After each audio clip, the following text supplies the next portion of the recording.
Aleluya. Señor, tu palabra dice en esto consiste el amor, no en que nosotros hayamos amado a Dios, sino en que Él nos amó a nosotros y envió a su Hijo en propiciación por nuestros pecados.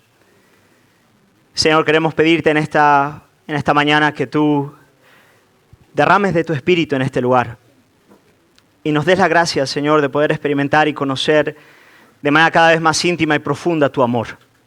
Señor, pedimos un bautismo de amor en este lugar. Pedimos, Señor amado, que tu amor, Padre, en Cristo, el amor que sobrepasa todo entendimiento, Señor, pueda llenar nuestros corazones en esta mañana. Te lo pedimos, Padre, en el nombre de Jesús. Amén. Amén.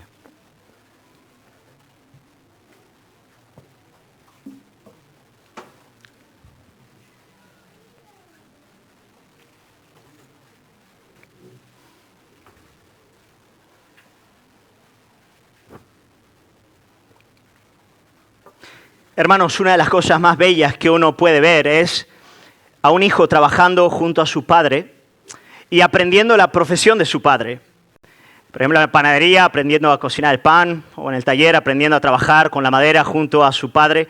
Antiguamente, la mayoría de los hijos seguían la profesión de sus padres. Hoy en día, eso raramente ocurre, ¿no? No sé cuántos de vosotros seguís la profesión de vuestros padres, creo que la mayoría no, pero yo en lo personal tengo el privilegio de seguir el mismo oficio de mi padre y además de aprender de él. Así que me siento privilegiado por eso. Por cierto, yo creo que sería una costumbre que deberíamos recuperar. Creo que los padres deberían retomar la tarea de enseñarle el oficio propio de ellos a sus hijos. Creo que eso sería altamente beneficioso para la familia y para toda la sociedad. Un padre, por ejemplo, que es panadero, pues que le enseña a su hijo a hacer pan. Un padre que trabaja en el taller con la madera, que le enseña al hijo a trabajar en la madera. No relegar eso a las instituciones públicas, sino que los propios padres en el hogar sean los que enseñan a sus hijos una profesión. Por ejemplo, si tú eres bueno en filología, pues que le enseñes el amor y el arte de la literatura, de leer, de entender las palabras, de amar y jugar con ellas.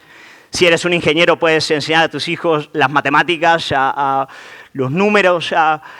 Yo creo que hay algo bello, hay algo hermoso en ver a un hijo en el taller con su padre, trabajando juntamente con él. Y hermanos, la imagen de un hijo trabajando con su padre es bella porque nos acerca a Dios mismo y a su modo de trabajar. La Biblia nos enseña que todo el universo es el trabajo conjunto de un padre y de un hijo. Y que aún en la actualidad ambos trabajan juntos para restaurar este mundo que el pecado ha roto. Y querida iglesia, en el texto que con la ayuda del Señor vamos a estudiar en esta mañana, eso es lo que vamos a aprender.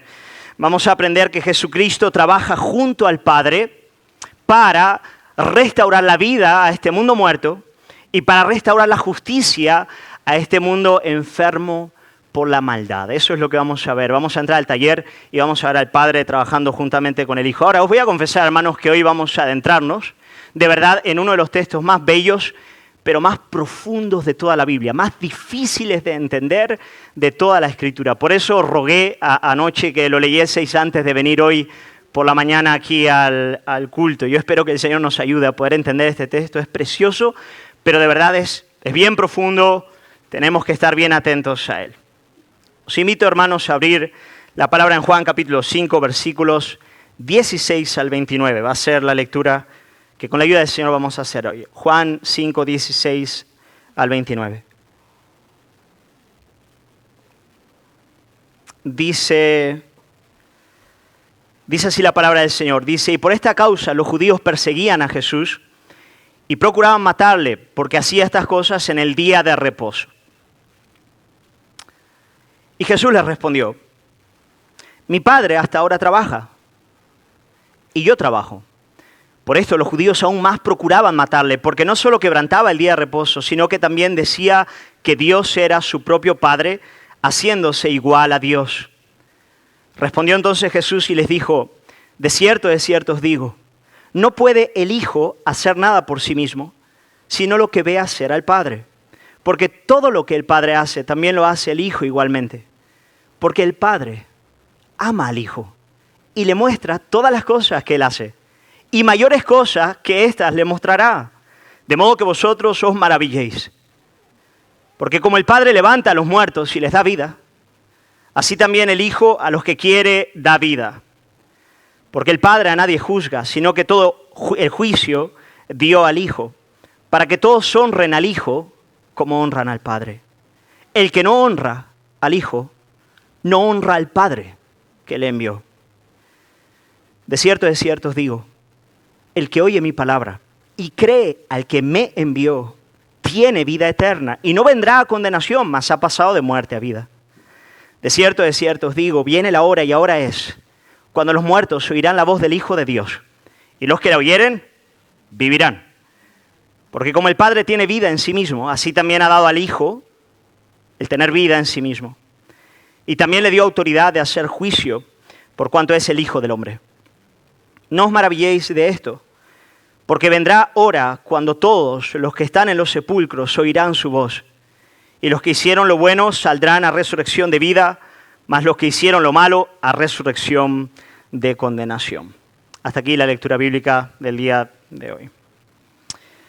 Hermanos, en el discurso que acabamos de leer acontece con motivo de la sanidad del paralítico junto al estanque de Betesda. No voy a adentrarme en la historia nuevamente porque la prediqué ya hace un tiempo y espero que la hayáis leído también en esta noche. Pero sí hay dos detalles de esta sanidad que de alguna manera provocan y despiertan esta enseñanza, este discurso que Jesús acaba de otorgarnos. Dos detalles importantes que tenemos que tener en cuenta en esa narrativa. El primero de ellos es que Jesús sana a este paralítico en el Sabbat. Lo hace en el día sábado. Y eso es bien importante. El segundo de ellos es que cuando Jesús le sana, Jesús mira a ese hombre y le dice textualmente, levántate, toma tu lecho y anda. Capítulo 5, versículo 8. Así que yo quiero que tengáis en mente esos dos detalles de la narrativa de la sanidad del paralítico en Betesda. Jesús lo hace. En primer lugar, lo hace en un sábado, en un sabbat, día de reposo de los judíos. En segundo lugar, Jesús le dice, levántate, toma tu lecho y anda. Hermanos, estos dos detalles son importantes porque Jesús podría, en primer lugar, haber hecho esta sanidad cualquier otro día. Cualquier otro día hubiese sido válido para sanar a este hombre. Y en segundo lugar, una vez sanado este hombre, reconociendo la tradición de los judíos, Jesús podía haberse perfectamente privado de decirle, levántate, toma tu lecho y anda. Pero Jesús, adrede, con todo perfectamente calculado, lo sana en el Sabbat y después de sanarle le dice, ahora levántate, toma tu lecho y anda. Hermanos, es evidente que Jesús quería, en primer lugar, provocar un conflicto. Provocar una crisis. Y en segundo lugar, quería de esa crisis derivar la enseñanza que Él acaba de otorgarnos en estos versículos. Queridos hermanos, aquel paralítico había estado 38 años sin caminar esperando que las aguas se moviesen junto al estanque de Betesda. Y cuando los fariseos le ven andando a partir del milagro que Jesús hace, lo primero que ellos hacen no es alabar al Señor, ni gozarse por lo que Dios había hecho en ese lugar, nada de eso. Lo primero que hacen cuando miran a este hombre es lo siguiente. ¿Quién te ordenó andar con tu lecho? ¿No sabes que estás quebrantando el día del Sabbat? Así era el corazón de estos hombres. Pero claro, el paralítico, que estaba por primera vez después de 38 años caminando, sin mucha importancia de lo que pensaran los fariseos, le dijo con mucha naturalidad, en el versículo 11, capítulo 5, les dice, el que me sanó, él mismo me dijo, toma tu lecho y anda. En otras palabras, yo estoy haciendo sencillamente aquello que el que me acaba de sanar me dijo que hiciera. Y es a partir de esta confesión pública del ex paralítico que introducimos el texto que acabamos de leer en el versículo 16, que dice lo siguiente. Dice, y por esta causa los judíos perseguían a Jesús y procuraban matarle, porque hacía estas cosas en el día de reposo. Queridos hermanos, uno podría pensar que la ira de los fariseos se debía sencillamente a que Jesús rompía el día de reposo, él quebrantaba la tradición de los ancianos, pero yo creo, a mí me parece que hay algo aún más profundo operando en esta realidad. Yo creo que las obras de amor de Jesús en esos días ponía en evidencia la naturaleza hipócrita de la religión de esos hombres. Lo que Jesús hacía ponía en evidencia el vacío, el hueco profundo que había en el corazón de esos hombres. Por eso ellos en efecto le querían matar. Ahora bien, Jesús levanta el conflicto. Ellos se levantan y quieren matarle porque Jesús está haciendo lo que está haciendo en el día de reposo. Bueno, Jesús podría haber resuelto el conflicto de un modo muy sencillo. Lo único que tenía que decirles es que ese hombre no estaba rompiendo bajo ningún concepto el día de reposo. A fin de cuentas, él no era un vendedor ambulante que se dedicase al comercio de lechos en Jerusalén. Él no estaba por ahí vendiendo lechos en el día de reposo. No estaba haciendo eso. Él sencillamente estaba llevando a su lecho, posiblemente a su casa, después de 38 años, acostado en ese lugar. Él no estaba trabajando.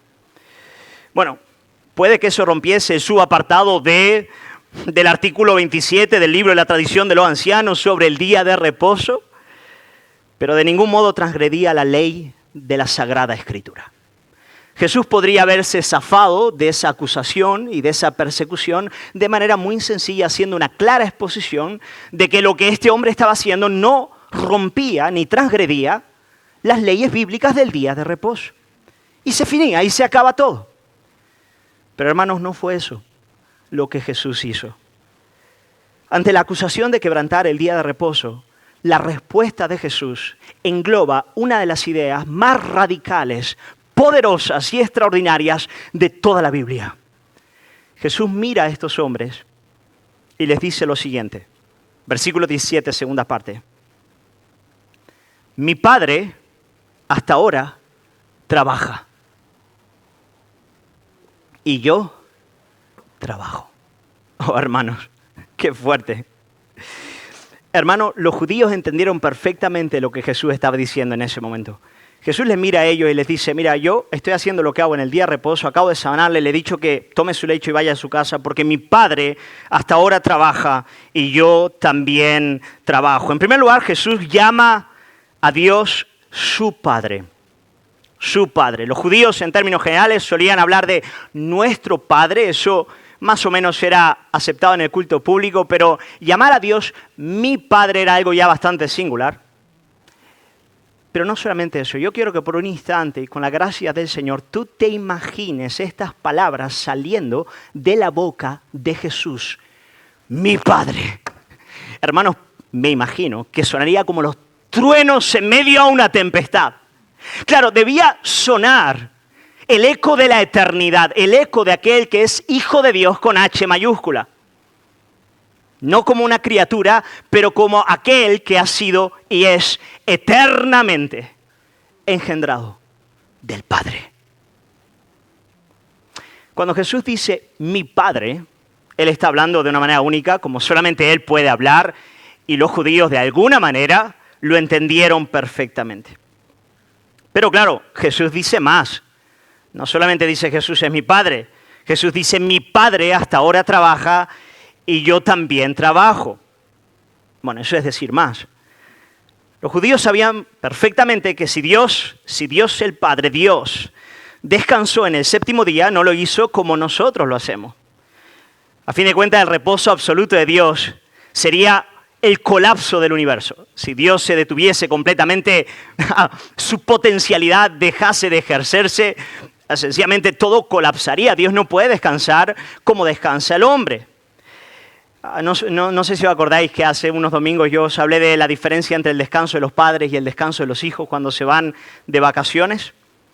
Bueno, pues Dios descansó como los padres descansan en las vacaciones con sus hijos, ¿no es verdad? Los hijos, ellos disfrutan de un reposo casi absoluto, pero los padres paran para disfrutar de sus hijos, pero al mismo tiempo tienen que seguir trabajando. Ellos no pueden detenerse por completo, especialmente si los niños son pequeños. Las vacaciones siguen siendo un trabajo arduo también para los padres. Cuando yo pienso en Dios descansando en el séptimo día, yo creo que el factor clave para entender este descanso divino es el deleite. O sea, el Padre se detuvo, no en términos absolutos, pero en aquel sentido por el cual tú te detienes para alegrarte con algo que es bello y del todo perfecto. Cuando Él terminó, a los 6 días, la creación, Él se detuvo para regocijarse en ese mundo extraordinario que había creado y en esas criaturas que podían comunicarse y tener relación con Él. Y hermano, yo creo que es así, porque al final del día, déjame deciros algo, el verdadero descanso es alegría, ¿sí o no? O sea, tanto es así que la relación entre el trabajo y el desgaste derivan de la caída y no son anteriores a ella. En verdad, si tú estás contento, aún trabajando, descansa. ¿Sí o no? Eso es así, ley de vida. Pero si tú estás triste, aunque sean vacaciones, tú estás completamente cansado. Es verdad, eso nos pasa a todos. Yo creo que es bastante normal. Por lo tanto, cuando se nos dice que Dios descansa, yo creo que sencillamente está diciendo Dios se alegra con todo lo que acaba de crear. Pero claro, hermanos, desde la caída, ese descanso se ha detenido parcialmente. Y desde la caída, el Padre no ha dejado de trabajar. Desde Génesis capítulo 3, el Padre está continuamente trabajando para restaurar este mundo roto. Ese es el trabajo continuo del Padre. Y este es un trabajo tan importante, hermanos, que nuestro descanso, nuestro Sabbat, depende del continuo trabajo de Dios. Nosotros podemos descansar porque Dios está trabajando. Nuestra paz, la paz del alma, la paz del corazón, reside en descansar en el Dios que actúa a favor de su pueblo. Y ese es el Dios de la Escritura. Ese es el Dios que contrasta con todo falso ídolo. Los ídolos demandan, los ídolos esclavizan, los ídolos establecen yugos sobre los hombres. Pero la singularidad del Dios cristiano es que Él es el único Dios. Punto. Pero bueno, aparte de eso, Él es el único Dios que sirve, que trabaja a favor de su pueblo. Isaías 64, versículo 4 dice, ni nunca se oyeron, ni oídos percibieron, ni ojo ha visto a Dios fuera de ti, que hiciese por el que en Él espera. Aquí la idea, hacer, trabajar, esforzarse, obrar. Hermanos, el nuestro es el Dios que trabaja a favor de su iglesia. Amén. Bendito sea el nombre del Señor por eso. Él nos da el pan mientras dormimos, dice la palabra del Señor. Dios trabaja por su pueblo. Pero ahora escuchamos a Jesús decir, mi Padre hasta ahora trabaja y yo trabajo.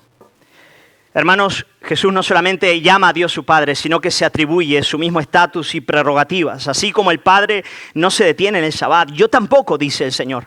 Así como el Padre está continuamente trabajando por vuestra salvación, yo también lo estoy haciendo. De modo que en Jesús vemos al Dios que está trabajando a favor de su pueblo.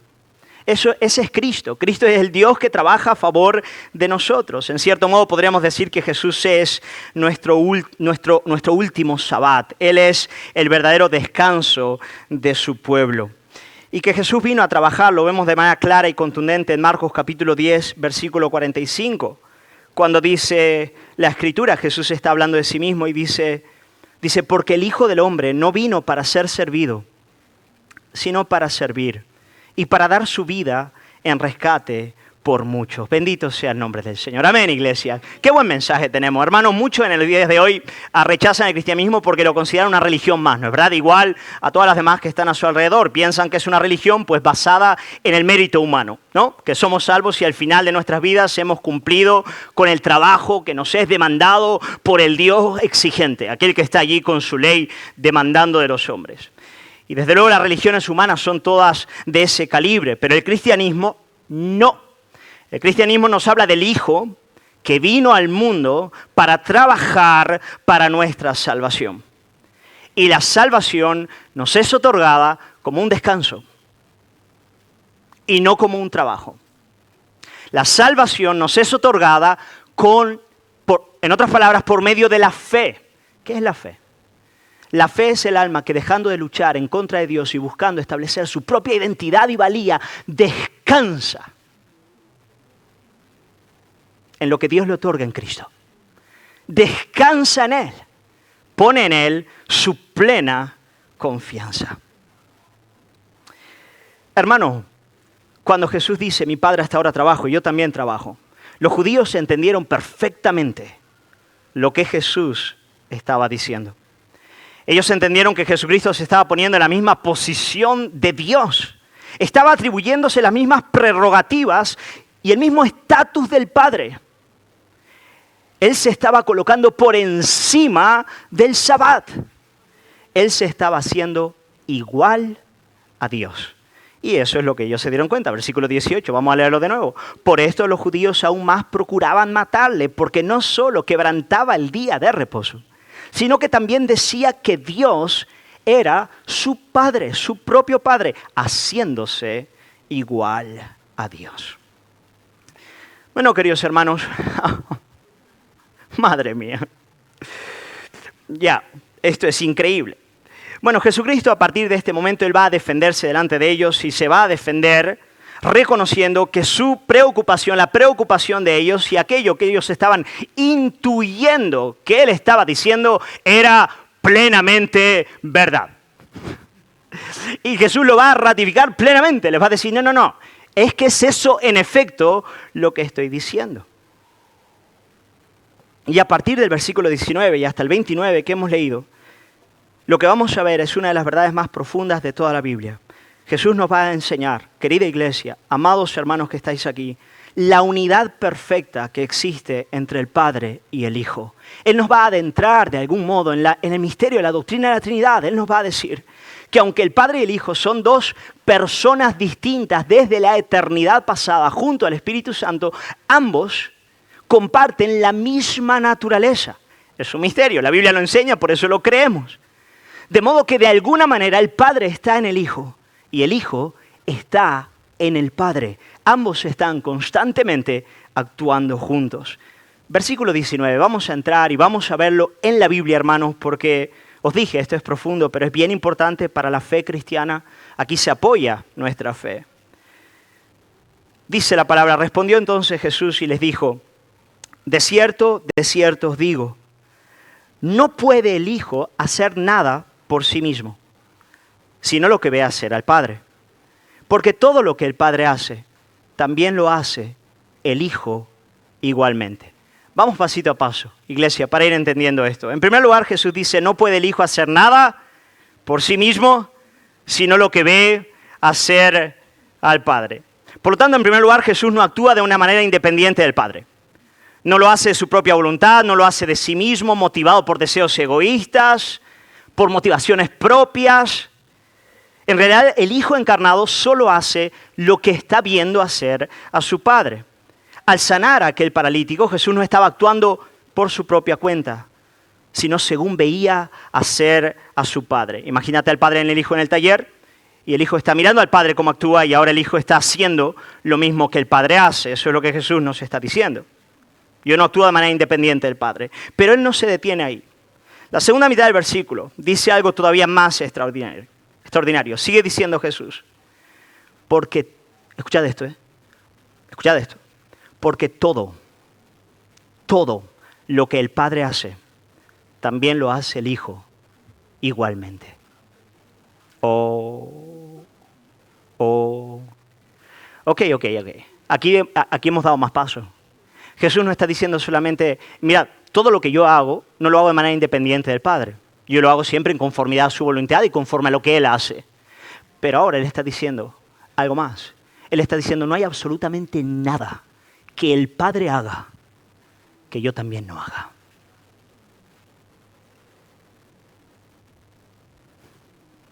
Todas las obras del Padre son también obras mías. Él obrando, soy yo obrando. ¿Os acordáis de la introducción de este evangelio? En el principio era el Verbo. Y el Verbo era con Dios. Y el Verbo era Dios. Este era en el principio con Dios. Todas las cosas por medio de Él fueron hechas. Y ahora, y sin Él, nada de lo que ha sido hecho fue hecho. Eso es lo que Él está diciendo.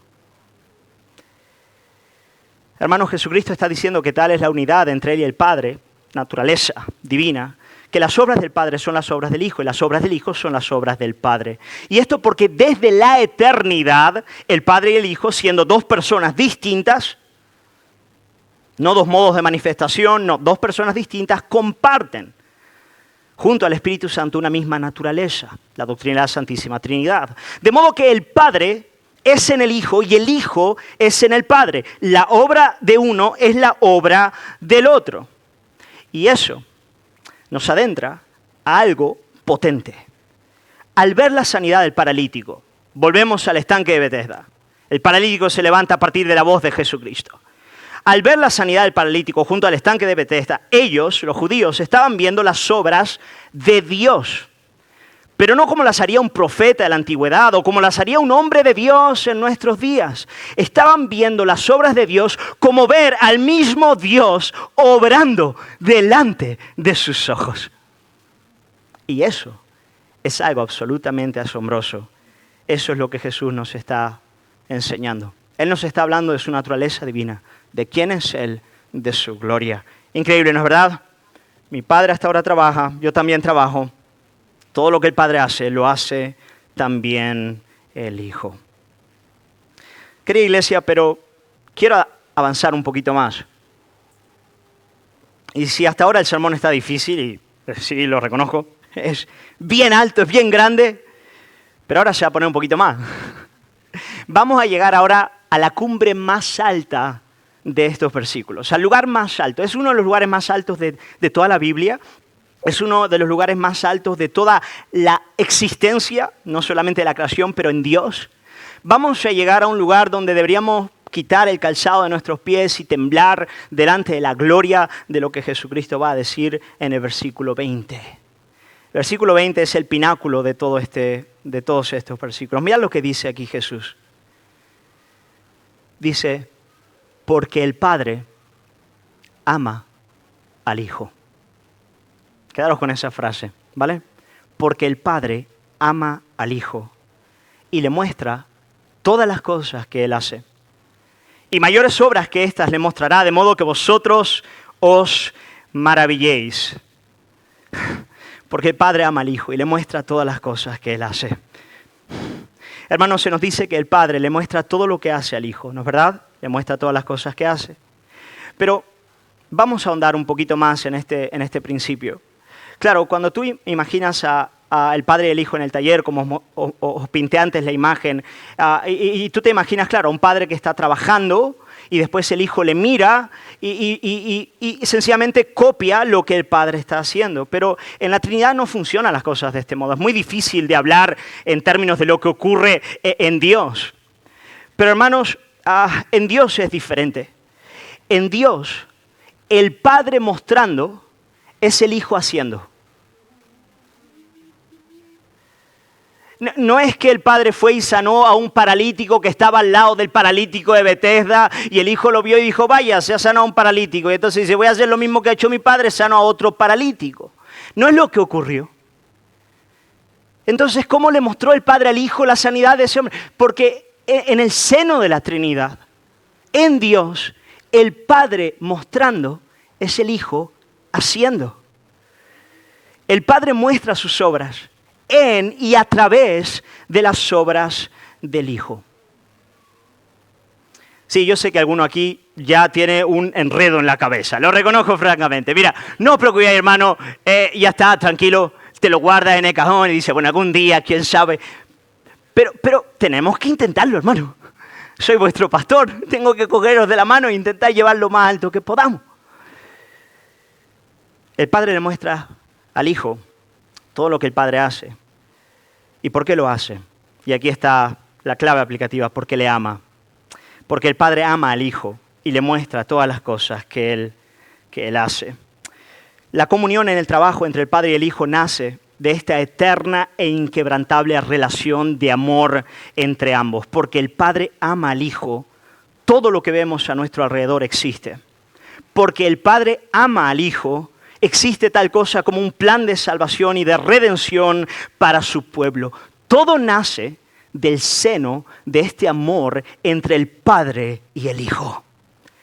Hermanos, tanto el vasto universo en el que vivimos como la historia de nuestra salvación Estas obras que el Padre y el Hijo realizan conjuntamente, creando y recreando, son el transbordar de este amor entre el Padre y el Hijo, de esta dulce comunión.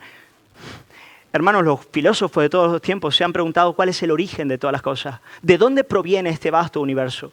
¿Acaso vivimos en un universo que es el resultado de la materia plus el azar?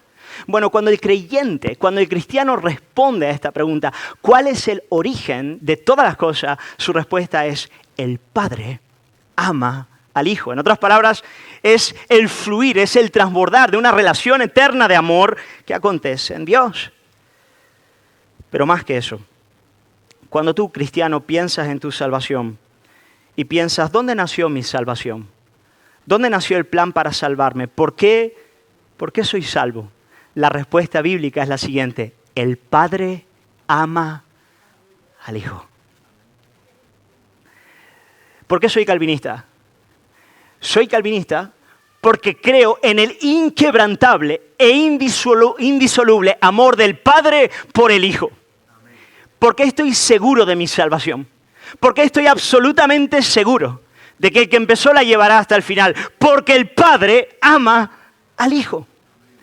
Y es en ese fundamento eterno e inquebrantable, inamovible, potente, más que todas las cosas, donde descansa la salvación de la novia. Porque el Padre ama al Hijo, decidió darle una novia al Hijo y envió al Hijo en un plan de rescate para tomar a su esposa.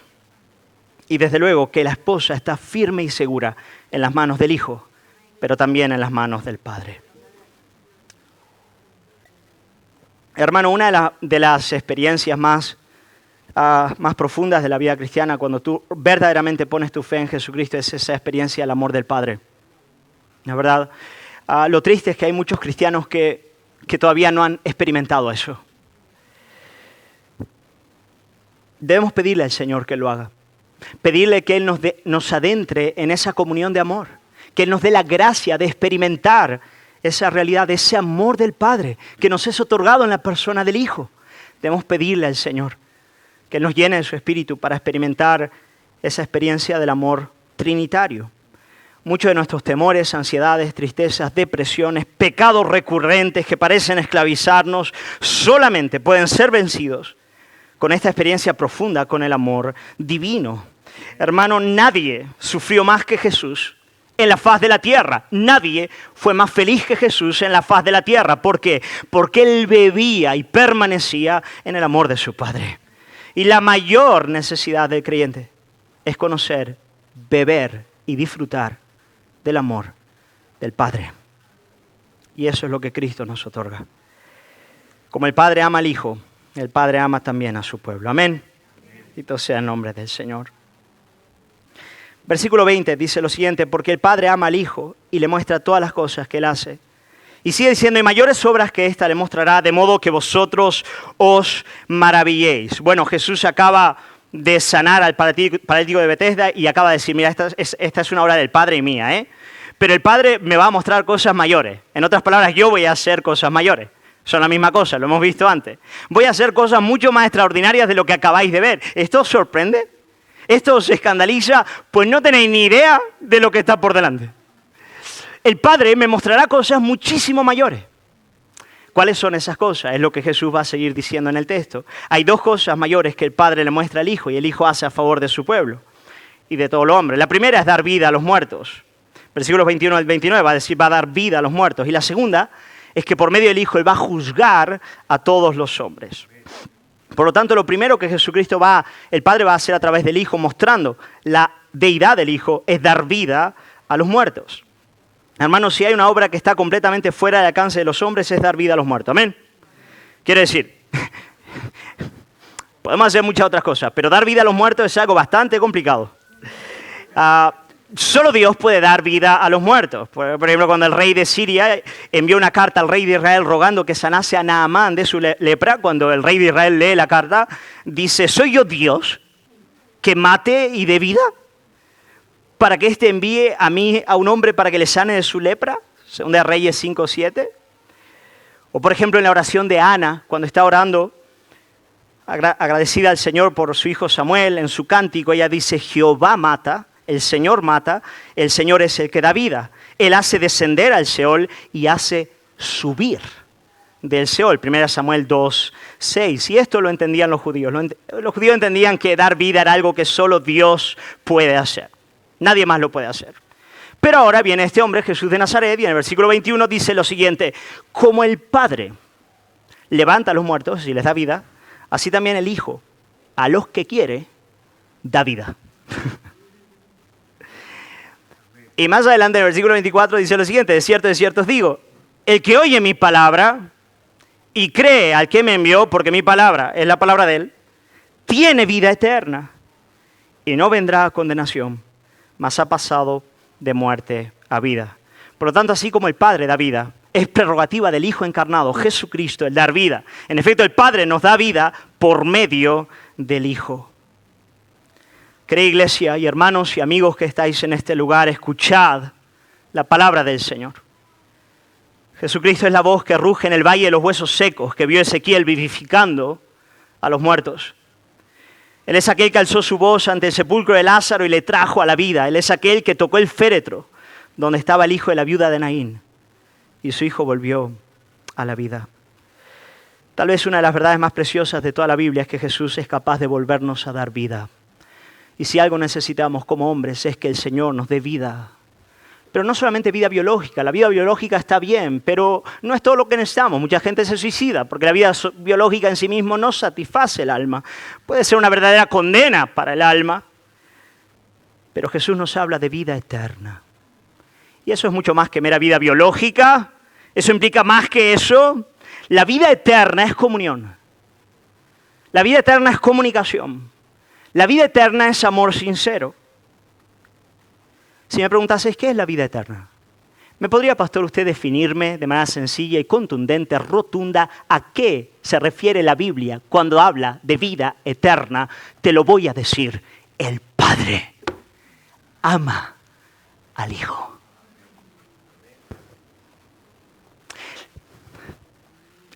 Gloria al Señor. Me voy a controlar, hermano. Lo haré. Pero qué ganas de dar botes que tengo ahora mismo. Hermanos, porque no hay nada más precioso que la fe cristiana, nada más precioso que este santo libro, nada más precioso que nuestro Señor y Salvador Jesucristo, quien vino a redimirnos para adentrarnos en esa relación de amor que siempre ha existido entre el Padre y el Hijo. Y eso es vida. Una vida que empieza desde ya y sigue para siempre. Bendito sea el nombre del Señor. Jesús viene a restaurar nuestra comunión con Dios, con el Padre y con el Hijo. Juan capítulo 17, versículo 3 dice: y esta es la vida eterna, que te conozcan a ti, oh Dios, y a Jesucristo a quien tú has enviado, que te conozcan, que te amen, que vivan contigo. Jesús viene a restaurar nuestra comunión con Dios, de modo que podamos conocer y experimentar su amor, de modo que podamos ser sus hijos y Él nuestro Padre. Y esta es la vida de verdad. Pero de manera extraordinaria, querida iglesia, al restaurar esta vida, Él restaura todo lo demás, todo. Él restaura nuestra vida matrimonial. Donde hay muerte en el matrimonio, Él trae vida. Él restaura nuestra relación con nuestros padres. Y donde antes había enemistad y rebelión en el corazón de los hijos, ahora hay obediencia y humildad. Él restaura el corazón de los padres para con los hijos. Y donde antes había indiferencia y abandono, ahora hay amor, entrega y sacrificio. Él restaura nuestra relación con nuestros hermanos en la fe. Y donde antes íbamos a la iglesia egolátricamente, juiciosamente, ahora vamos para amar. Él restaura nuestra relación con nuestro propio corazón. De modo que ahora podemos evaluarnos no a partir de una identidad rota, sino de una identidad amada por el Padre y por el Hijo. Completa en el Señor. Hermanos, el amor divino al impulsarnos a la senda de la cruz. Escucha esto. El amor divino al impulsarnos a la senda de la cruz nos enseña las dinámicas por las que aquella vida que antes giraba alrededor de sí misma ahora aprende a amar. Y la vida eterna es la vida amante, que comienza cuando depositamos nuestra fe en Jesús y avanza por toda la eternidad, porque nos aúna en comunión eterna y profunda con Él. Déjame preguntarte si conoces esto, hermano. si has experimentado el amor del Padre en Cristo. En el día de hoy Jesús te invita a Él y te invita a conocer este amor. Lo primero que Jesús hace es dar vida. Esa es la obra mayor que el Padre mostraría a través de Él. Pero en segundo lugar, y con esto ya voy avanzando hacia el final, pero Jesús nos va a decir que vamos a ser juzgados por Él. ¿Ok? Seremos juzgados por Jesucristo. Bueno, prerrogativa para juzgar a la humanidad la tiene única y exclusivamente Dios que nos creó. Pero Jesús aquí está diciendo, bueno, ¿quién nos va a juzgar? Yo. Cuando se manifieste el último y gran tribunal, ¿quién va a estar sentado en el trono? Pues voy a ser yo. Imaginad a los judíos escuchando. O sea, C.S. Lewis decía lo siguiente, o este hombre está completamente perturbado, o de verdad es el Hijo de Dios. Pero no hay alternativa. ¿Quién habla como Él? ¿Qué profeta de la antigüedad ha hablado como Él? O sea, mira lo que dice el versículo 22 y 23. Dice, porque el Padre a nadie juzga, sino que todo el juicio ha dado al Hijo, para que todos honren al Hijo como honran al Padre. El que no honra al Hijo, no honra al Padre que le envió. Claro, cuando el texto dice, porque el Padre a nadie juzga, entiéndase, el Padre a nadie juzga con independencia del Hijo. Evidentemente el juicio del Hijo es conforme a la voluntad del Padre, siempre actúan a la vez. Pero el Padre a nadie juzga aparte de la obra del Hijo. Eso es lo que está diciendo, es el Hijo el que estará sentado en el trono del juicio y seremos juzgados por Él. ¿Por qué? ¿Por qué es así? Bueno, en primer lugar porque Él es el Hijo del Hombre. Él murió por nuestros pecados, resucitó para nuestra salvación. Y os voy a decir algo que es bien potente y bien poderoso. Si tú te preguntas cuál es la actitud de una persona para con Dios, tienes que preguntarte cuál es la actitud de esa persona para con Jesucristo. ¿Qué piensa un hombre acerca de Dios? Claro, Dios es un concepto amplio, abierto, ahí puedes meter lo que quieras, puedes imaginarte mil cosas. ¿Cómo saber? ¿Cómo saber cuál es esta disposición para con Dios? Bueno, la pregunta es, ¿qué piensas de Jesús? Esa es la pregunta. Y ahí las cosas son más sencillas. ¿Qué ves cuando ves su muerte? ¿Qué ves cuando ves su resurrección? ¿Qué ves cuando le ves sanando al paralítico junto al estanque de Betesda? Bueno, lo que ves ahí, tu actitud para con Él, es el fiel reflejo de tu disposición para con el Padre. Porque el que no honra al Hijo, no honra al Padre. Hermanos, el Dios de la Escritura es el Dios Padre, Hijo, Espíritu Santo. No es el Dios del Islam. No adoramos al mismo Dios que los musulmanes, porque ellos no abrazan al Hijo. No es el Dios del judaísmo. Jesús miró a los fariseos y les dijo, vuestro padre es el diablo, y la obra del diablo queréis hacer. Si de verdad amaseis a mi Padre, me amaríais a mí, porque yo doy a conocer al Padre. No es el Dios del Islam, no es el Dios del judaísmo, no es el Dios de los mormones, no es el Dios de los testigos de Jehová, que niegan la eterna deidad del Hijo, nada de eso. Es el Dios de los cristianos.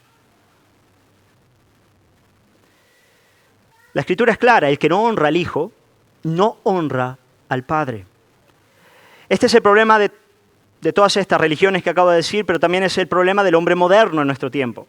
El hombre moderno puede aceptar un Dios creador, distante, impersonal, la fuerza, la razón, la energía, el principio casual de todas las cosas, incausado y que causa todas las cosas. Pero la pregunta al final del día no es esa, la pregunta es ¿quién es Jesús para ti? ¿Quién es Él para ti? Ahí está, Él es la piedra de toque. Él es el que no honra al Hijo, no honra al Padre. El que no se rinde al señorío de Cristo, no honra al Padre. El que no le entrega su vida está en rebelión con el Padre. Y yo quiero ir terminando este sermón preguntándote quién es Jesús para ti. Tú te has rendido delante de Él.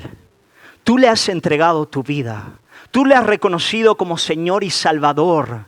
Tú has dejado el loco intento de hacerte un Dios a tu medida o un Jesucito de peluche conforme a tus deseos. Tú aceptas a Cristo, tal y cual Él se da a conocer en la palabra, y has rendido tu vida a Él. Él es el Hijo eterno del Padre. Él es el Verbo por el que todas las cosas fueron creadas. Él es el Dios que se hizo hombre para morir por tus pecados.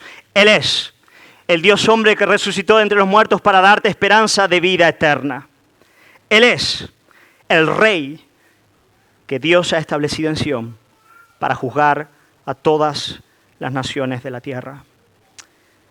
¿Has rendido tu vida a Él, amigo que estás en este lugar? ¿Le has confesado como Señor y Salvador? ¿Has recibido su perdón? ¿Te has adentrado a esta preciosa relación que existe entre el Padre y el Hijo? ¿Por qué no hacerlo esta mañana? ¿Por qué no cerrar nuestros ojos y postrar nuestras vidas delante de Jesucristo?